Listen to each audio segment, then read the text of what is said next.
করছি আজকের গল্প নারায়ণ গঙ্গোপাধ্যায়ের লেখা নবাবী আমলের গল্প। আজ কিসের গল্প শুনবি? চোরের। কিরকম চোর? দারুণ, মানে যেরকম চোর আজকাল আর দেখা যায় না, যেরকম চুরি এখন আর কোথাও হয় না, বেশ আলাদা ধরনের কিছু চাই।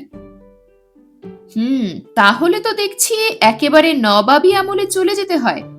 আচ্ছা, তাই সই, কিন্তু কেবল চোরের গল্পই বলতে হবে?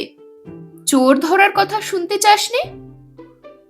বারে, চোর যদি ধরাই না পড়লো তবে আর চোরের গল্প কিসের? আচ্ছা, ঠিক আছে, শোন। এক যে ছিল পান্তা চোর, তার জ্বালায় কেউ ঘরে পান্তা ভাত রাখতে পারতো না। রান্নাঘরের দরজা যত শক্ত করেই বন্ধ থাক, খেয়ে সে যাবেই। আর জানিস তো, সে নবাবী আমলে সবাই রাত্রিরে পান্তা ভিজিয়ে রাখত, আর সকালে হুসহাস করে নেবু আর কাঁচা লঙ্কা দিয়ে সেই ভাত খেত। এখন হয়েছে কি, এক বুড়ি। এই থামো, আর গল্প বলতে হবে না। রামু, শেষে পান্তা বুড়ির গল্প আরম্ভ করলে? সেই খুর গোবর শিঙি মাছ? মোটেই না। কে বলেছে পান্তা বুড়ির গল্প? তাছাড়া আর কি, পান্তা চোর এসেছে, বুড়ি এসেছে, পান্তা বুড়ির আর বাকি কি রইল? তাই বুঝি? তবে উঠে পড় এখান থেকে, কেটে পড় এক্ষুনি। তোদের মোটে গল্প বলবোই না। বুড়ি আর পান্তা থাকলেই পান্তা বুড়ি? এতই যদি মগজ, তাহলে আমার কাছে কেন এসেছিস গল্প শুনতে? আচ্ছা, আর কোনো কথা বলবো না, তুমি বলে যাও। মনে থাকে যেন। এখন হয়েছে কি জানিস, এক বুড়ির পান্তা তো চোরে হামেশাই খেয়ে যায়। বুড়িও গল্পের মতোই গোবর রাখলো, শিঙি মাছ রাখলো, খুর পাতলো, কিন্তু চোরের কিচ্ছুটি হলো না।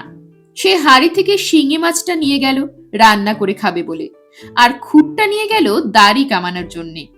আর যাওয়ার সময় বুড়ির ঘরের তোরে খড়ি দিয়ে লিখে গেল, আমাকে গল্পের সেই চোর পাও নাই যে ইচ্ছা করিলেই বোকা বানাইতে পারিবে। কিরে, কেমন শুনছিস? বেরে, পান্তা বুড়ির গল্পের মতো লাগছে? না না, কিন্তু তারপর? দাঁড়া না, নবাবী আমলের গল্প কি না, অনেকদিন হয়ে গেছে, একটু ভেবে চিনতে বলি। হ্যাঁ, মনে পড়েছে। বুড়ি তো রেগে কেঁদে খুব দাপাদাপি করলো, সাপ সাপান্ত করলো, কিন্তু তাতে চোরের কি আর হবে বল দেখি? শেষকালে বুড়ি নিরুপায় হয়ে গিয়ে হাজির হলো কাজী সাহেবের কাছে। কাজী সাহেব?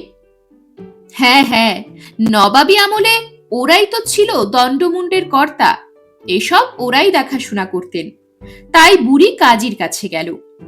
বুদ্ধিমান আর দয়ালু বলে কাজী সাহেবের খুব নাম ডাক ছিল। তিনি পান্তা চোরের গল্প শুনলেন, অনেকবার বললেন বাহ বাহ, একবার বললেন বহুত মুসিব্বত। তারপর চোখ বুজে নিজের মেহেদি রাঙানো সাদা দাড়িতে হাত বুলোতে লাগলেন। এই মুসিব্বত মানে কি গো? বোধহয় ঝঞ্ঝাট, কিন্তু ওসব নবাবী আমলের শব্দ, আমি অত শত মানে জানবো কি করে? তোরা বরং স্কুলের মৌলবী সাহেবকে জিজ্ঞেস করিস। যাই হোক, কাজী সাহেব মেহেদি রাঙানো দাড়িতে হাত বুলিয়ে কখনো বলতে লাগলেন ইয়া, কখনো বললেন ওয়াহ, একবার বললেন বহুত পোজদাকি, আবার বললেন জালিম, শেষে চোখ খুলে বললেন ফতে। ফতে মানে?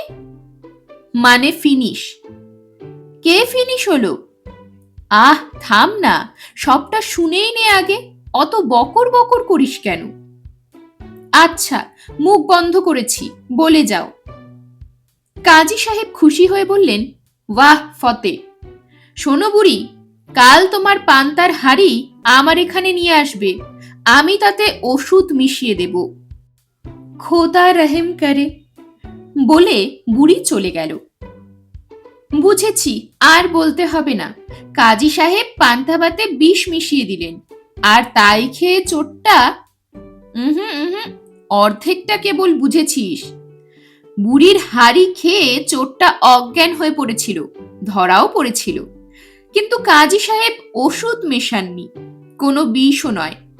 সেই নবাবী আমলে মানুষ এত ছোট লোক ছিল না, তা জানিস? বিষ নয়, ওষুধ নয়, তবে চোরটা অজ্ঞান হলো কি খেয়ে? কেন? পান্তার সঙ্গে কাজী সাহেব মিশিয়ে দিয়েছিলেন এক মুঠো ঘি চপচপে মোগলাই পোলাও। রাজা বাদশারা যা খেয়ে থাকে সে তো অতি চমৎকার, তাই খেয়ে। হুম, তাই খেয়ে।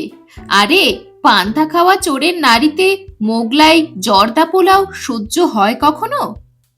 মুখে দিয়েই চোরের মাথা ঘুরে গেছে, 3 দিন পরে তার জ্ঞান হয়। আনাড়িরা যদি জর্দা কিংবা দোক্তা খেতে যায় তাহলে তার যা হয় তাই আর কি। যা, বাজে কথা, গল্প তো নয়, স্রেফ গুল। গুল? তবে শুনছিলি কেন বসে বসে?